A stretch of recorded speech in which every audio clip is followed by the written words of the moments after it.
Welcome to my house. Hello and welcome to the House of BTS, the house that goes beyond the supernatural. I am your host, and today I'm doing a quick review of the Call to Life psychic ability located in the Coalition Manhunters sourcebook. As I understand it, this is available for all healing classes across all the Palladium lines, therefore included in BTS as well.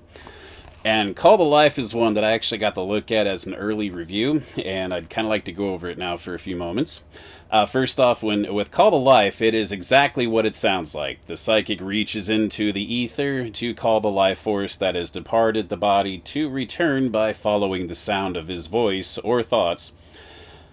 The call to life may be spoken aloud or be silent through thought and willpower. Only the psychic and the departed hear both sides of any possible discussion on the matter. Call to life can only be attempted up to 15 minutes after death while the spirit of the deceased is still in the wandering limbo state looking for the light to follow into the afterlife. Ideally, the body should be physically in one piece and largely undamaged, but even then, success is not guaranteed. All right, I dig this talent a lot, or this ability, and I really wish it's one that had come out years ago. I really think it'll add some extra dynamic to the healing class. And what's also fun about it is that it's got likelihoods of success depending on how badly injured the body is. For example, there is a 90% chance of success to call a person back from the dead when the individual has been asphyxiated, suffocated, strangled, but the neck or spine is not broken, drowned, died from freezing, hypothermia, heart attack, and there is little to no serious injury or damage to their body. These individuals will make a full recovery within 3d6 plus 6 minutes, so give or take within 24 minutes. And until then, they function at half their normal speed, number of melee attacks and bonuses, and skill performance is also half. So, what I really like about this one is, characters can suffer all sorts of horrible fates in this game, and it can also happen just as quick through normal means, such as accidentally being drowned or frozen or having a heart attack. There's a lot of different ways characters can just up and quickly die. And this is Call to Life is a great way within a 90% chance of bringing them back. And then from there, it goes down to a 70% chance with people who have died from poison, smoke inhalation, or a recoverable disease such as influenza, pneumonia, smallpox, measles, and similar illnesses.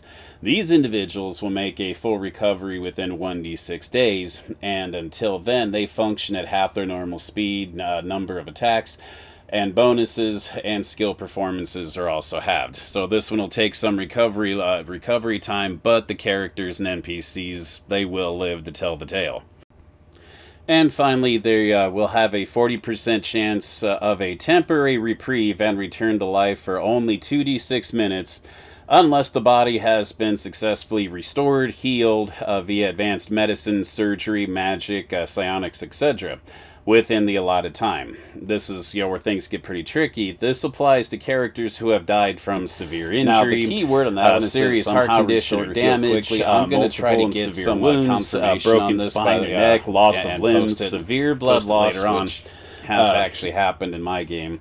Internal injuries, severe burns from fire, deadly infection, a deadly chronic disease, cancer, heart disease, tuberculosis, etc., or has died in the midst of surgery. In these extreme and tragic cases, however, the return to life is only for 2d6 minutes, enough time to say goodbye or to share vital information before the person dies.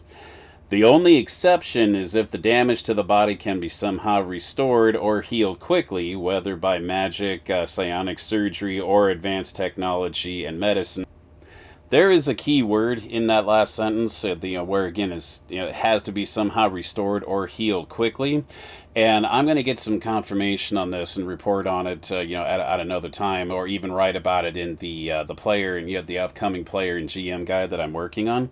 But when it says by the quickly, I assume that means once you basically have to be successful with the call of life, and then once the person's back, then you have the 2d6 minutes time frame that you can do whatever healing and such you can to save the body. And if so, then great. If not, then again, it's just a temporary reprieve.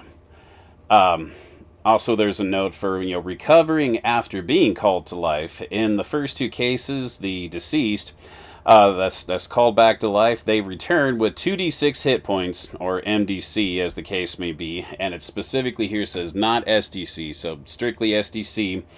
That quickly drains away if the individual continues to suffer from wounds, internal bleeding, and other grievous injury or illness that has not been addressed. If the body is whole and largely undamaged, the individual will recover completely.